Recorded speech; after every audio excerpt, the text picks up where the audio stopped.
Allô tout le monde, c'est Clara, j'espère que vous allez bien.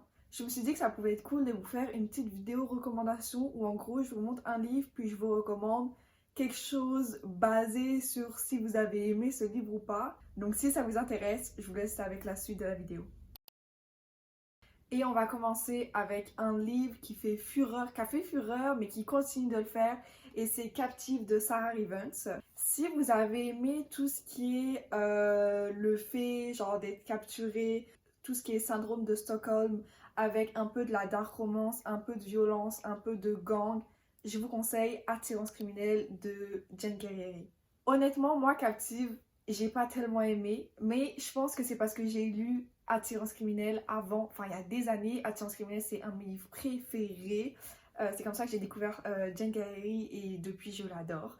Mais ouais, dans Attirance criminelle, juste suivre Evan qui va capturer Maya, si on peut dire. Ça se passe aux États-Unis, il va la capturer, ils vont se retrouver tous les deux dans une maison en plein désert de l'Arizona. Et de là part l'histoire, j'ai envie de vous dire. Il y a de la gang, il y a bien sûr tout ce qui est ce côté dark romance, violence, avec armes, drogue, mais il y a aussi tout ce côté amitié et bien sûr amour entre nos deux personnages. C'est une trilogie, là de ce côté-là aussi c'est une série, et je trouve que c'est la parfaite recommandation si vous avez aimé Captive, parce que Captive est un peu plus connu qu'Attirance criminelle. Si vous avez aimé Captive de Sarah Rivens, foncez sur Attirance criminelle parce que vous allez retrouver les mêmes vibes, et j'ai envie de dire encore mieux. On continue et cette fois je vais vous présenter un film. Si vous avez vu le film How to Lose a Guy in 10 Days, et bah checkez le livre Not the Girl You Marry de Andy J. Christopher. Si vous voulez retrouver vraiment cette vibe de deux personnes qui essayent de tout faire pour en fait ne pas finir ensemble, et bah ce livre-là. Parce que honnêtement, je trouve que c'est la même chose. Moi j'avais beaucoup aimé le film, en plus ces acteurs sont genre juste trop beaux. On a d'un côté la fille qui doit prouver en fait à sa boss capable d'en fait ressentir quelque chose, d'avoir une relation amoureuse. Et d'un autre côté, on a notre personnage masculin Jack qui doit écrire un article sur comment perdre une fille. Je trouve que c'est quand même très similaire au film. Donc ouais, si vous avez aimé le film, ou même si vous avez aimé ce livre qui est quand même pas si connu que ça, et bah checker l'un ou l'autre parce qu'on retrouve cette romance. On retrouve, c'est déjà une romance très cute, très attachante. On retrouve le fait que les deux personnes de base, bah elles font tout pour pas finir ensemble alors qu'elles sont ensemble tout du film. Enfin bref, j'ai beaucoup aimé, donc je vous recommande beaucoup ce livre. C'est super rapide à lire, divertissant, et encore une fois, si vous avez aimé le film, checkez-le. On continue avec un classique et qui est très à la mode en ce moment avec sa sortie en français, et je vais vous parler de Magnolia Parks. Donc en fait, si vous avez aimé Gossip Girl, checkez Magnolia Parks. Si vous voulez retrouver cette vibe d'enfants de riches, vraiment de gosses de riches, qui vivent dans l'exubérance, et ces trahisons, ces amitiés, ces amours, et un couteau dans le dos. Bref, si vous voulez retrouver toutes ces galères de riches, ces problèmes de riches, Magnolia Parks. On va suivre nos deux personnages. C'est censé être une romance de base, mais j'ai l'impression que c'est bien plus que ça. Deux personnages où ils sont censés être âmes sœurs, mais en fait ils sont pas ensemble. On sait pas pourquoi ils sont pas ensemble, mais il s'est passé quelque chose. Et en fait, ils vont se planter des couteaux dans le dos, et en même temps, ils vont dormir dans le même lit, ils vont partir en date, ils vont s'offrir des cadeaux, mais en même temps, ils vont chacun le voir de leur côté pour faire du mal à l'un à l'autre. Bref, c'est toute une histoire. On va suivre Magnolia et JB. Et ces deux-là, c'est des tarés, mais aussi ils sont tarés l'un pour l'autre. Et je trouve que ça fit vraiment cette vibe de Gossip Girl. J'ai pas tant aimé la série, j'avoue, mais au niveau vraiment de cette vibe de bling bling, et riche, relations amoureuses, amitié, coup dans le dos, bref, tout ce que vous voulez, Magnolia Parks. On enchaîne avec un autre livre, et cette fois je vais vous parler d'un manga. Si vous connaissez Ready Player One, je pense que soit vous avez vu le film, soit vous avez lu le livre. Très bon livre au passage. Je vous conseille d'aller checker SAO. Cette fois, c'est un manga, ça change. Moi, c'est un de mes mangas préférés. Je l'ai adoré. Je l'ai adoré. Et j'avais aussi beaucoup aimé ce livre. Et en fait, je vous les conseille tous les deux, aussi interchangeables, tout ce que vous voulez. Parce qu'il y a tout ce côté jeu vidéo, ce côté où tu es lancé dans l'univers. C'est pas juste tu joues à ton PC. c'est que tu es dans le truc. Genre vraiment, t'es dans le truc. Alors oui, Ready Player One, il est vraiment focus sur tout ce qui est les jeux des années 80. Des fois, c'est très spécifique, mais on a un peu ce côté d'avoir une quête dans les deux œuvres. On a ce côté où on a un espèce de big boss, on a un truc à acquérir à la fin et on a plein d'étapes à faire, des énigmes à résoudre. Et bref, palier par palier, et bah l'histoire se déroule et c'est un peu le même principe pour SAO mais aussi pour le livre. J'ai beaucoup aimé les deux. Alors oui, ça reste que c'est différent, mais on parle de jeux vidéo, on parle que bah faut se battre et que faut y aller étape par étape. On parle que on va rencontrer des personnes, d'autres on sait pas si on peut leur faire confiance. On parle de on est dans un univers vraiment jeu vidéo mais pas juste tu joues à ton PC ou sur ta Switch, c'est vraiment tu es dans l'univers. Là tu es dans l'univers. Donc vraiment, c'est hyper immersif. J'ai beaucoup aimé le livre, j'ai beaucoup aimé le manga. Donc je vous recommande les deux. Et surtout, si vous avez aimé l'un des deux, et bah checkez l'autre. On enchaîne avec notre reine Morgane Moncomble. Si vous avez aimé Un hiver pour te résister, qu'elle a sorti il n'y a pas si longtemps, le tome 2 dans la série Seasons, et bah allez checker From the Cove with Love de Mariana Zapata. Je suis pas certaine qu'il soit sorti en français, j'avoue que j'ai pas checké, mais je vous conseille quand même. Voilà. On retrouve dans les deux ce côté patinage, ce côté rivalité entre deux patineurs. Alors on est sur du patinage en duo artistique avec des personnes qui veulent gagner. Ouais, ils veulent gagner, ils veulent être les plus forts. Dans celui-là, on est sur du Enemies to Lovers. Si vous ne le savez pas, Mariana Zapata, reine du slow burn. Voilà. Par contre, au niveau de Morgane Moncomble, là, on n'est pas sur du Enemies to Lovers. On est sur de la tension to lovers. Mais j'aime pas dire que c'est du Enemies to Lovers parce que pour moi, ça n'en est pas un. Mais on retrouve cette vibe où vraiment au début, c'est vrai qu'il y a un peu de mal à interagir. Les personnages ont un peu de mal à interagir l'un envers l'autre. Et ça évolue au fur et à mesure dans ce décor de glace, dans ce décor où on refait les enchaînements, on refait les pirouettes, on ne lâche pas pour gagner à la fin, en fait, la compétition.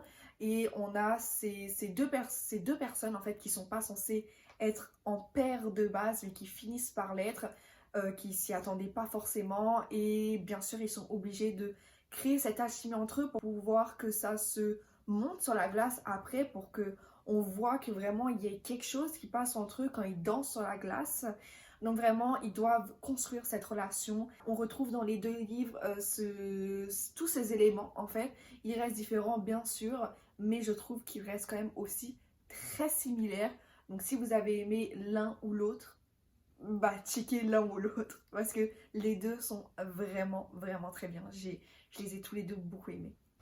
On enchaîne avec un autre Mariana Zapata, mais avant je vais vous parler d'un film. Si vous avez aimé Safe Haven, je vous conseille All Roads Lead Here, encore une fois de Mariana Zapata. En fait, dans celui-là et en fait dans le film aussi, on va retrouver en fait cette idée de notre personnage féminin principal qui fuit son passé, qui va se retrouver dans un coin perdu, en l'occurrence la montagne.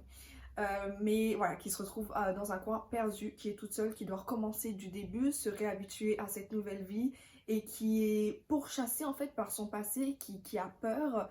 Et bien sûr, son passé va finir par la rattraper, mais dans la ville, dans ce coin paumé où notre personnage féminin est tombé, et bah, elle doit reconstruire tout depuis le début. Elle va avoir de nouvelles relations, que ce soit en amitié, familiale, mais aussi en amour, comme on peut voir ce monsieur sur cette couverture. Si vous avez aimé cette vibe, si vous avez aimé Safe Haven, et ben je vous conseille fortement ce livre-là de Mariana Zapata. Encore une fois, je suis pas certaine qu'il ait été traduit, mais je vous conseille quand même. J'ai aimé beaucoup les deux, vraiment dans les deux on retrouve ce personnage qui est un peu tourmenté par son passé, qui a des secrets, qui dit pas toujours tout au premier venu, même si bah en fait ce premier venu elle est attirée par lui.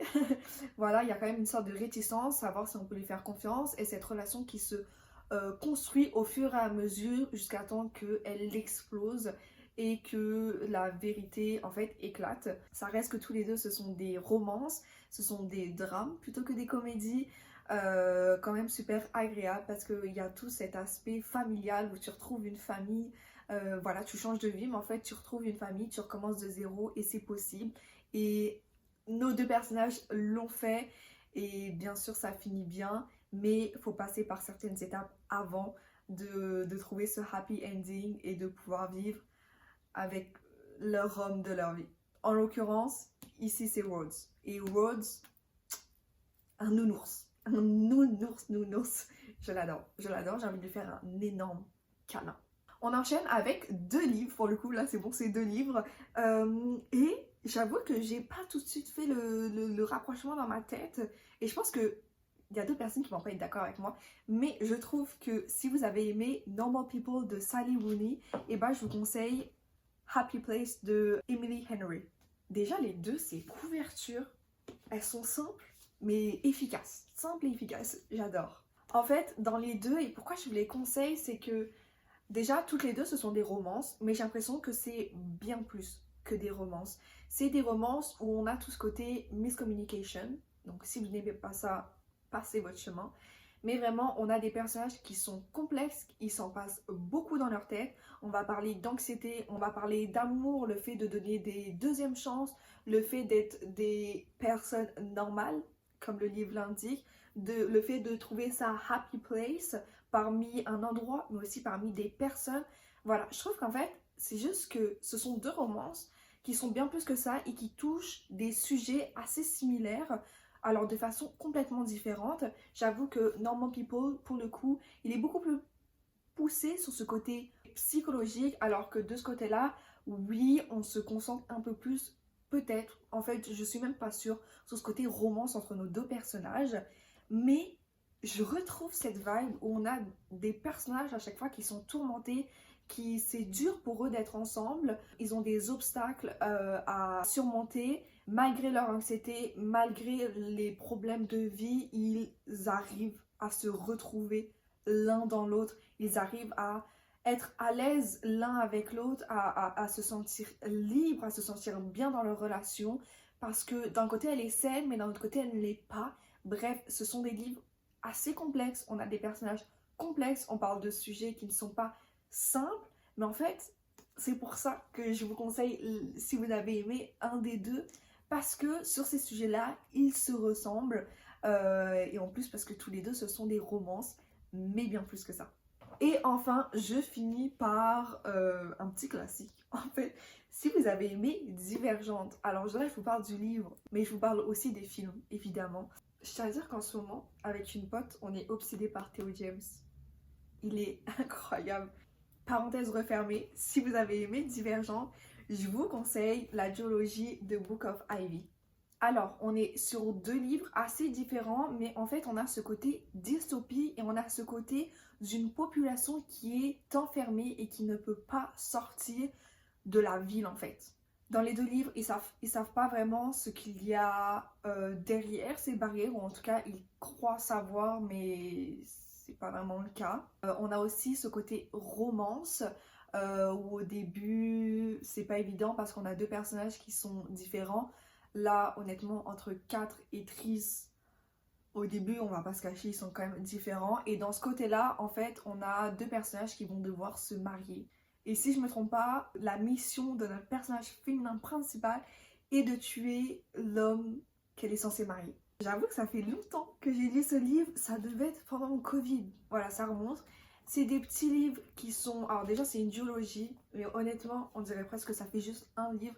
C'est super rapide et j'avoue que à chaque fois qu'il y avait cette mention d'être enfermé dans une ville, de ne pas pouvoir sortir, d'avoir un régime quand même assez autoritaire, d'avoir une vie pas simple, de ne pas savoir ce qu'il y a derrière ces murailles, et bah plusieurs fois ça m'a fait penser à Divergente.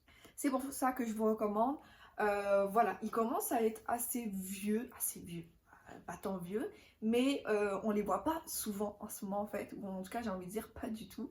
Donc c'est pour ça que je voulais vous les recommander. Moi je me souviens que j'avais passé un bon moment. C'est une duologie dystopie super rapide, cool à lire, sans vraiment prise de tête. Et en plus, si vous avez aimé Divergent, bah allez-y, foncez, foncez, foncez. Ou sinon, allez regarder le film avec Theo James.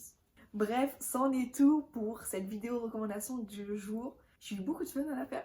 J'ai eu beaucoup de fun à la faire. J'ai eu beaucoup de fun à essayer de trouver genre quel livre me fait penser à quoi. Au début j'étais genre oh est-ce que je me focus que sur les livres, mais en fait à chaque fois j'étais genre ah ouais mais en fait c'est ce manga, ce film ou même cette autre série me fait penser à lui. Bref, j'ai commencé à faire plusieurs liens et j'espère que ça vous aura plu. Sur ce, je vous souhaite une bonne journée, bonne soirée, bonne semaine, tout ce que vous voulez et je vous retrouve la semaine prochaine. Bye!